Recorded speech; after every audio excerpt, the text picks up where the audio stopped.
Hey, Job here. Yes, Job like in Arrested Development. On this channel, I invest 100% of my income and live out of my Robinhood brokerage account. I've been doing this since the end of May 2025, and today we'll be going over the week 48 portfolio update since I started the strategy that should hopefully bring me to an early retirement at 40 years old. It's a very aggressive strategy for sure, but after almost a year of running it next month, it's yielding some very promising results so far. I'll go into all the details, breaking down my big outperformance this week. I've nearly 6x the S&P 500's 0.70% gain this week with a whopping 4.49% gain in my portfolio. I'll go over all the dividends received, portfolio thoughts, and also just end with the finance video of the week. It was also a big investment week in the portfolio where I invested a massive 12.8K for my first paycheck and signing bonus from the new job. And with all that said, as usual, you'll get radical transparency on this channel, whether the market is up or down. You'll see all my real numbers and see exactly how much skin I have in the game for any given position. If you appreciate all that transparency, give a like and subscribe. Just a quick disclaimer, this video is for entertainment and education purposes only. I'm not a financial advisor and nothing here should be taken as financial, investment, or tax advice. I'm simply sharing my personal investing journey and documenting my own results. Make sure to read the full disclaimer here. And yeah, let's just dive right in. So if we go to Robinhood, we can kind of see my real life portfolio here. You can see all my positions, nothing's hidden here. And yeah, it was a big day on Friday. It was up 2.62% or 5K. This includes dividends received towards the end of the day too. Got all my monthlies from Neos and others. On the week, as you can kind of see here, I had a big outperformance, was up 4.49%, so 8.5K. On the month, I'm up 34.7K, so quite a bit since the big upswing that's happened over the last couple of weeks since the ceasefire talks began in Iran. They're still ongoing. We'll see how it all goes. I'm still not convinced it's going to last and could kind of see a dip from here, but going to enjoy the green while it lasts, right? So yeah, up a whopping 21.21% in the past month. On 3 months, I'm up 7.31% or 13.5K. And year to date, I'm up 9.68% or 17.5K. So yeah, definitely outperforming where I was beginning of January and hitting some all-time highs here in the portfolio. And if we go to all, since I transferred over to Robinhood in July 2025, I'm up 14.17% or 24.6K. So very green. The portfolio value right now is 198.5K. Yeah, just enjoying really the green while it lasts as these ceasefire talks happen, but I'm not convinced it's going to last. So we could very well still drop from here and hopefully could be some good buying opportunities there, right? If we dive into the spreadsheet to kind of really dive deeper here into the numbers. So if we add all my positions up together, all the assets in the portfolio, that gives me a gross value of 367.8K. So this is like an all-time high for the portfolio with the gross value. Margin used, I'm using 169.6K of margin, which gives me that net value of 198.2K. And here, if we look at the total returns column and the unrealized gains column, actually everything is actually now in the green, which is awesome to see, honestly. So on the total return side, we'll dive into more of this in the categories in Snowball in a bit, but as far as total profit, so that includes realized gains, dividends received, and all that on margin, I'm up 66.7K or 33.68%. So very in the green here in total returns and even unrealized gains here. So I have quite a bit of losses from like the last few months of rebalancing out of certain funds, but had a lot of green last year from rebalancing out of Microsoft and Apple. But even with that, I'm now in the positive finally at 0.8% up or 1.5K gain. So pretty nice. And then even on the unrealized side before the realized gains, kind of trending greener here now too, which is nice. Been cool to see how stuff has flipped. Still bracing myself for impact for other dips, but for now I'll enjoy it, as I said. As far as the split here between growth and high yield income, we've actually crossed the gap. High yield income has now outpaced growth. So I'm sitting at 185.9K. So roughly a little over 50% of the portfolio. And then growth is sitting at 181.9K or at a little over 49% of the portfolio. So that's what makes up the 367.8K. If we go check over the margin health, you can kind of see all the same numbers here that we've talked about.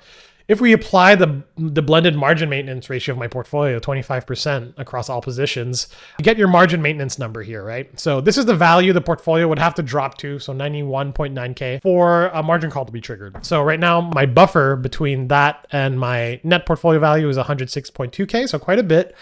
So that's a 53.61% margin buffer on the net portfolio value, which feels very high and very safe, right? But as I always mention, you need to kind of keep in mind the margin buffer on your gross portfolio value, right? So, because really, ultimately, these are your assets in the portfolio, and that's what's kind of swinging day to day. So, really, right now, my portfolio could withstand a 28.89% swing before it hits this margin maintenance number, because this 28.89% swing on the gross portfolio value would be the equivalent of a 53.61% swing given the leverage amplification, right? And the margin amplification. So very important to keep in mind. So yeah, 28% swing, at least over a year, can definitely happen, right? Or even in a month if we go by COVID, right? We were down like 30% in a month. So definitely something I always kind of keep in mind and keep an eye on. As far as the buying power, I'm sitting at 89.4K. So that you take your margin total and minus out your margin used, and you get your buying power. If you take half the amount of the buying power, that's my cash available for withdrawal, so 44.7K. So yeah, definitely growing this at a healthy amount every week, which is nice. And my equity now is sitting at 53.89%. So yeah, a lot of nice increases in these numbers given the 12.8K paycheck that I've put in this week, right? As far as the monthly dividend estimates, so looking like $4,862 roughly a month that I'm making. So that's roughly a 31.38 distribution yield if you just go off the high yield assets in the portfolio. So the 185.9K, right? If you go off the full taxable portfolio value, the yield's actually sitting at 16.55%. So yeah, that's where the portfolio's sitting. So really what's happening is that right now for all the margin that I'm carrying, right, the 169.6K, I'm paying interest of $632 a month. And to basically carry that margin, I'm basically making 4.8K a month. So pretty good spread if you ask me. So 4.6K of gain essentially on the leverage that I'm using, which is pretty great. That's it for the sheet. If we pop over to Snowball and kind of take a deeper dive at the categories, so you can kind of see how I break things down between all my holdings. So I have the high yield ETFs, so the singles and ultra yielders, so anything above 30%. This has actually flipped firmly in the green now with the upswing, which is nice to see. A lot of it is from the dividends, right? And there's a lot of losses in the realized P&L here, but also the capital gains are quite in the red.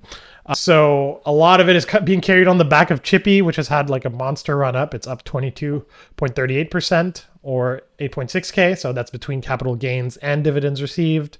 This is firmly in the green, which is cool to see. BTCI kind of slowly making its way out of the red, but that's, just still down 9.4% even with dividends. And Alti and YMAX kind of slowly climbing up there. If this uptrend continues, I could maybe see these actually get in the green, surprisingly. But yeah, down 4.21% on YMAX or 6.616% on Alti here. On the anchors, these are doing great and yeah, firmly above the ultra yielders now, this is what I want to see, right? I want this to eventually be a 30% allocation in the portfolio and for the ultra yielders to slowly get lower. And that's in the green by 9.63% or 8.7K. So across the board, almost all of this is in the green when you look at it, with XPay kind of leading the pack here at 27% gain. That's capital gain and dividends received, which is great. The only thing in the red right now is KCOP, which is a fresh position that I added this week. So kind of to be expected given that I just invested in it, right? And MLPI clawed its way out of the red here, just barely. But this should kind of have a nice trend, especially if the ceasefire talks break down. This will probably shoot all the prices back up and MLPI will go up along with it, hopefully. But all the anchors and the indexed ETFs doing great here with the uptrend. My hedges finally out of the green, just barely out of the green here. So ORR is still in the red here, and that's why I made a little buy of that this week with the 10% of my growth.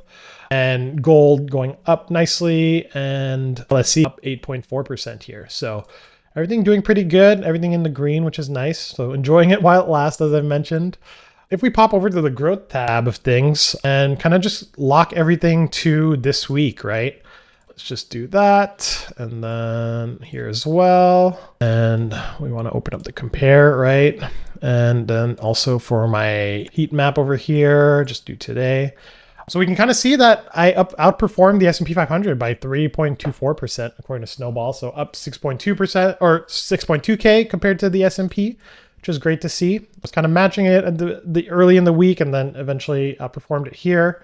And then if we check against like just the raw numbers here, There's a little bit of discrepancies here between Snowball and Robinhood, just to be noted here. But according to Snowball's rough estimation, was up 3.8% or 7.2K. How do we compare that? We can kind of check here. Yeah, so a little bit off, right? Or the S&P was up 0.55% or $1,044. So you can kind of see how later in the week just kind of really bounced up higher compared to the S&P, which is nice. As far as the 1 month, you can kind of see how I'm doing against it. So up 19.67% versus its 8.2%. So same in the 3 months, doubling it roughly. 6 months, the S&P still beating me out on the 6 months. Year to date, outperforming it nicely with the upswing. And yeah, and then also worth noting too that like someone was asking the other week why I don't show like past 1 year, and this is kind of the reason why. It's kind of broken. So anything before I transferred into Robinhood, because I'm only holding like one account here, everything is kind of wrong past here. So these numbers kind of become moot. So that's why I kind of just stick to year to date, or if really we wanted to just do like July of 2025, we could kind of do that. You can kind of better see the comparison there. So I'm actually beating the S&P when you compare to that, right? So up 15.61% or 26.7K, and the S&P's 11.5% or 20.2K. So yeah, you can kind of see how I was outperforming for a bit, then was not performing for a while, and then here on this upswing has come up nicely, right? So we'll see how it keeps going for the rest of the year. And then as far as my favorite part here, the heat map, you can kind of see how stuff was looking last week.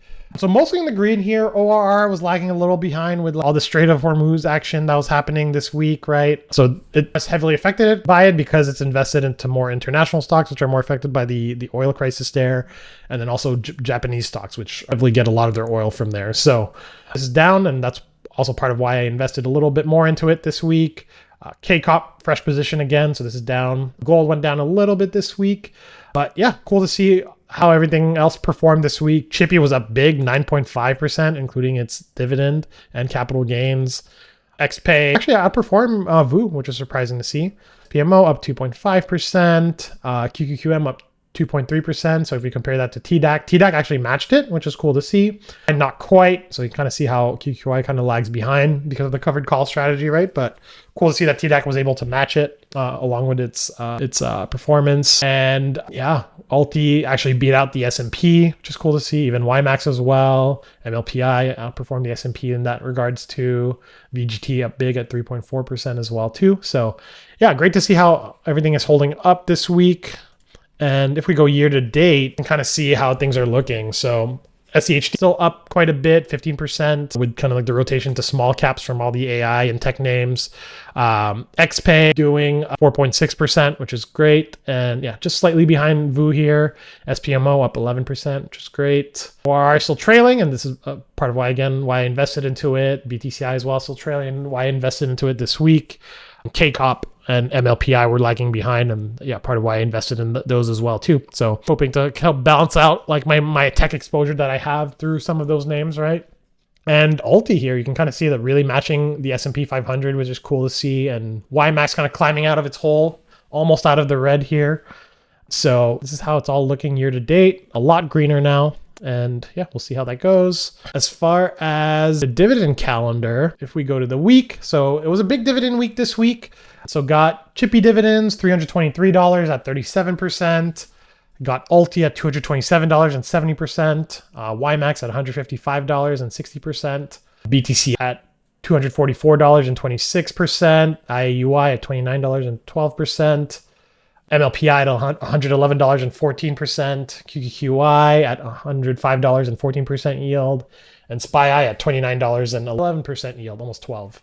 So between all that, got a little over $1,200 this week in dividends, which is great. The next week, we're going to have like a little small week here, just a weekly yielders, but it's a nice 5-week month of dividends. So that's why the yield here was a lot higher this month, which is nice. And yeah, that's the dividends received this week. If we pop over to the dividends page to kind of take a look at that, and yeah, you can kind of see all the anchors here holding up really nicely, barely any erosion. Only ones that are still that kind of eroded given the average cost, Alti, YMAX, and BTCI here, but everything else holding up really well.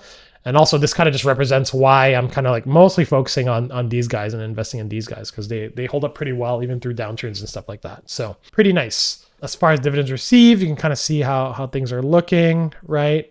Yeah, pretty much on track to beat what March did as far as like 4.5K last month. And yeah, by next week, we'll definitely be up compared to March, which is cool. And keeping up the dividend growth for year over year, which is cool to see.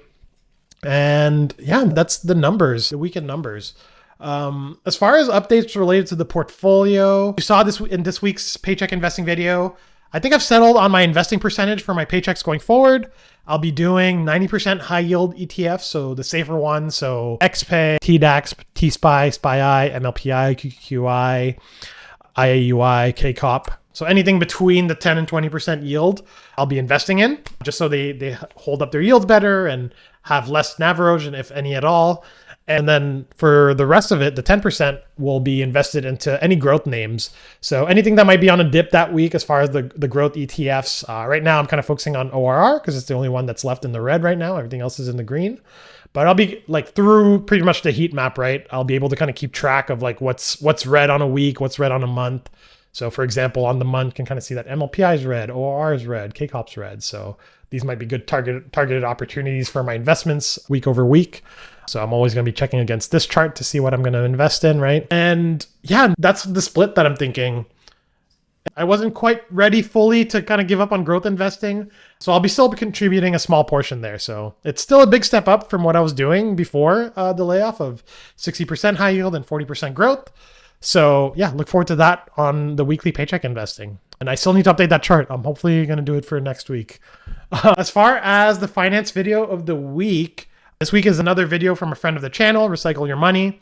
I interviewed Mike on my channel yesterday, as you probably saw, but he also interviewed me on his channel, which is great. Definitely check it out. It was a fun, long-form conversation, diving into how I got started into investing back in 2021, how it is living in my brokerage with my hybrid growth and high yield strategy, how stuff went with my layoff and how I adjusted things, right? And so much more. It was a really fun conversation. Hoping we can have it again. With how much people like this interview so far in the comments, I'm excited to make this a new series where I'm hoping to interview other YouTubers as well who are living out of their brokerage, and maybe even viewers, people from the Discord or whatnot. And yeah, just to really expose people and really see the big diversity of ways that people are living out of their brokerage, all their different strategies, right? Mike, for example, at Recycle Your Money is using pure growth and margin. Rob at Velocity Portfolio, he's using a similar hybrid approach to me, but also layers on his own options on top of that, and also single stocks. So yeah, lots of different ways to approach the same goal, but everyone's situation is different, right? So I encourage people to seek out all the different ways of doing things and really pick and choose what works for you and do that, right? If you want to keep supporting the channel, best way to do that is pop over to the description below. You can see all the links here from my free Snowball portfolio, my Blossom profile. You have my free portfolio spreadsheet tracker here if you're interested with an optional tip option. There's the Discord as well, Patreon. There's my backup channel as well, which I'm hoping eventually to get to the retirement videos. All those are always in every description below. So if you appreciate all the transparency in the channel, please give a like and subscribe and hit the bell notification to be notified about future videos, and hope to catch you into the next video. Peace.